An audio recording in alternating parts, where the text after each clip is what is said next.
kepada seorang hamba, itu Allah lintaskan di benak dia dosa yang dia lakukan. Subhanallah. Misal ada orang tadi keselio, pada saat dia keselio, aduh sakit, itu terlintas pada saat itu atau beberapa saat setelah itu, apa yang menjadi penyebab dia keselio. Kalau dia jeli, dia bisa tangkap tuh. Oh ternyata dulu pernah ada orang yang saya tendang nih, pernah mencuri sepatu, pernah apalah gitu kan, pelaku-pelaku yang dilakukan. Maka datang hukuman tersebut. Orang kalau masuk rumah sakit tiba-tiba, kemudian dirawat di rumah sakit selama 3 hari harus dirawat, demam berdarah atau penyakit apa saja ya. Kemudian dia pada saat sakit, pastikan kalau dia peka, kalau dia kembali kepada Allah, dia bermuhasabah, ya Allah ini apa penyebab dosa saya bertobat sama kamu kalau seandainya ada perbuatan salah. Itu pasti terlintas di benaknya apa penyebabnya tuh.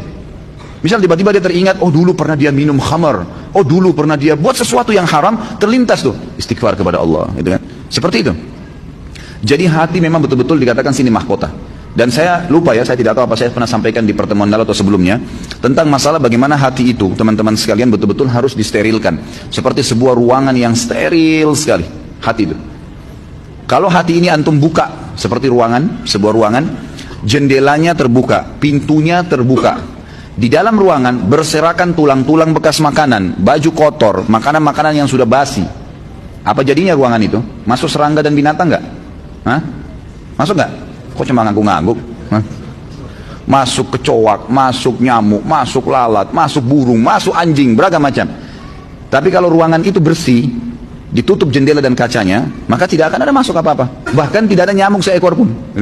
Ruangannya bersih, steril, dipel, disapu, pasangin AC yang bagus, kacanya rapat, pintunya rapat, ada pewanginya, nyaman kita di situ.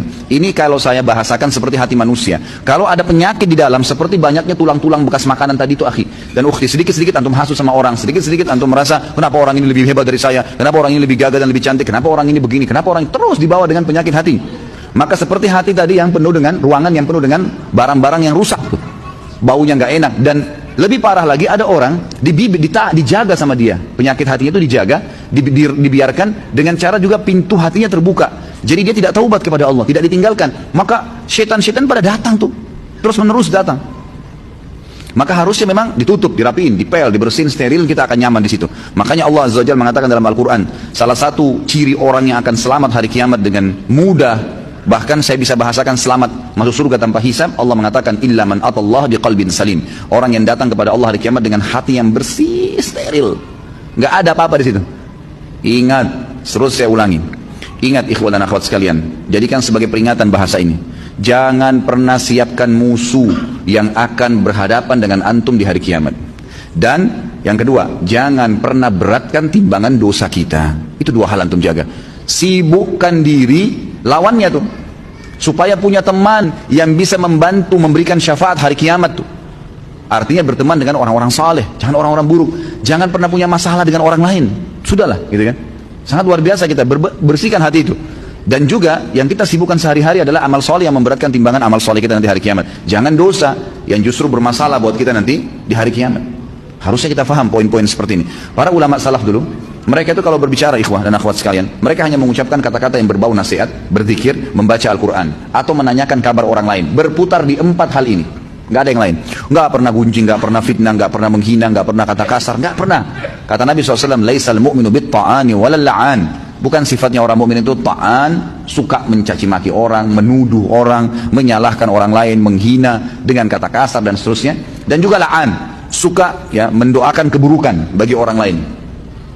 Baik Ustaz, kalau ada orang kebetulan punya kelebihan di hadapan saya, jabatannya lebih bagus, fisiknya lebih sempurna, secara materi lebih mapan, lebih pintar, apa yang saya harus lakukan?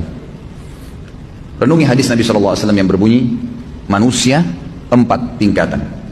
Yang pertama, Allah berikan kepadanya ilmu dan harta. Luar biasa, sudah cerdas, gagah, pinter, gitu kan? Kemudian kaya raya.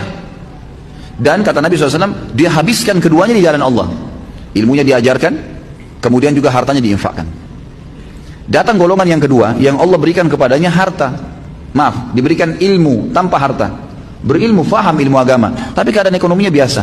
Dia lihat orang yang punya kelebihan nih, apa yang dia lakukan? Dia mengatakan, ya Allah, kalau engkau memberikan kepadaku seperti kau berikan kepada dia, aku akan lakukan seperti dia atau bahkan lebih. Kata Nabi SAW, fahuma fi ajri sawa, dua-duanya akan sama pahalanya. Karena memang yang kedua ini nggak punya harta, maka dia hubungkan itu dengan tekad yang kuat, niat yang baik kepada Allah SWT. Kalau dia dikasih, dia akan lakukan. Allah dengan kemahaadilannya berikan. Si yang pertama nggak dizalimi, dia dapat semuanya. Tapi yang kedua diberikan kelebihan oleh Allah SWT karena tekadnya yang baik. Golongan ketiga, orang yang Allah berikan kepadanya harta tanpa ilmu. Nggak ada ilmunya, kaya raya tapi luar biasa. Cuma nggak tahu mana halal mana haram. Nggak pernah tahu masalah urusan akhirat, ada surga dan neraka. Nggak pernah berpikir kalau mati di alam barzah nanti akan ada masalah kalau dia banyak dosa. Diberikan, dihabiskan hartanya di jalan kemaksiatan kepada Allah, bangun diskotik, bar, sibuk dengan itu. Kemudian datang golongan keempat, ini yang luar biasa, ya. Kejahilan yang luar biasa. Jangan jadi golongan ketiga aja, nggak boleh, apalagi golongan keempat. Orang yang tidak dikasih ilmu, nggak dikasih harta, miskin, ya kan gitu, dan juga tidak ada, bodoh, nggak ada ilmunya. Yang dia jadikan tolak ukur bukan golongan pertama sama kedua, tapi golongan ketiga. Orang kaya raya yang bangun hotel sana sini banyak kemaksiatannya, diskotik dan seterusnya. Orang-orang yang banyak tiap hari bermaksiat kepada Allah SWT, lalu dia bilang, kalau saya punya harta seperti dia, saya akan buat yang sama.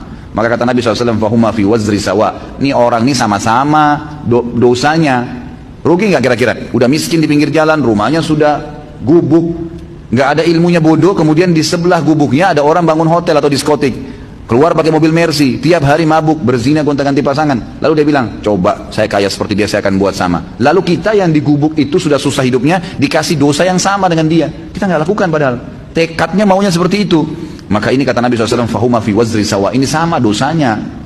Jadi selalu jadi tolak ukur orang yang berprestasi dan baik. Allah berikan kebaikan-kebaikan padanya, lalu dia habiskan di jalan Allah. Yang kedua yang kita harus lakukan, berdoa kepada Allah Subhanahu wa ta'ala. Tadi bertekad ya, yang pertama. Yang kedua kita berdoa. Saya bilang begini, ikhwan dan akhwat sekalian, kalau ada orang yang Allah berikan kelebihan, apapun kelebihan yang kita tahu itu, ilmu kah, materi kah, ya, kelebihan fisik lah, apa saja. Maka saya bilang, misal ada teman saya Ustaz ganteng, ada teman saya cantik, ada teman saya pintar, ada teman saya kaya. Apa yang saya harus lakukan? Bertekad melakukan perbuatan seperti apa yang dia lakukan kalau positif di jalan Allah.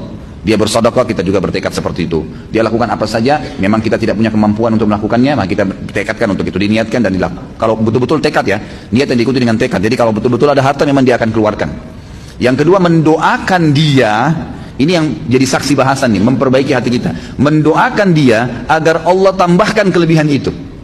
Ada orang gagah dan cantik, semoga ya Allah engkau berikan dia lebih baik daripada itu. Lebih sudah kaya, ya Allah berkahi rezekinya. Kalau dia sudah pintar, ya Allah berikan kepintaran tambahan. Loh kok bisa Ustaz? Dia udah kaya kok, dia udah gagah, dia udah cantik, dia udah pintar, ngapain saya doakan lagi? Dengarkan hadis Nabi SAW, hadis sahih riwayat Imam Muslim. Kata Nabi SAW, siapapun mendoakan saudaranya Muslim, maka di atas kepalanya malaikat berkata, wala kamithluhu, wala kamithluhu. Kau akan dapat sama, kau akan dapat sama. Artinya kita bilang, ya Allah berikan dia kekayaan, sebenarnya kita sedang mendoakan diri kita sendiri. Dan doa ini diaminkan oleh malaikat yang langsung berhubungan dengan Allah Azza wa Jalla. Artinya, kita kalau lihat orang kaya, ya Allah berkahi ya Allah. Kita sedang minta diberikan kekayaan, tambahkan kekayaan dia. Kita minta tuh. Dan juga kata para ulama, dengan doa ini, kalau Allah ijabah, maka selama mulai detik itu, selama dia ya, diberkahi hartanya, lebih banyak, semenjak itu semua pengeluaran dia, yang berbau pahala kita panen pahalanya, karena kita mendoakan. Jadi ada keterlibatan pahala ke dia, ada doa untuk kita pribadi. Itu kan luar biasa itu. Dan ini semua ujung-ujungnya sebenarnya untuk mensterilkan hati seseorang. Ya kan, otomatis kita jadi tidak hasut sama orang. Oh ternyata dia punya kelebihan, ya Allah sudah kasih. Ya Allah berikan saya seperti dia, atau berkahi dia, gitu kan. Nggak masalah.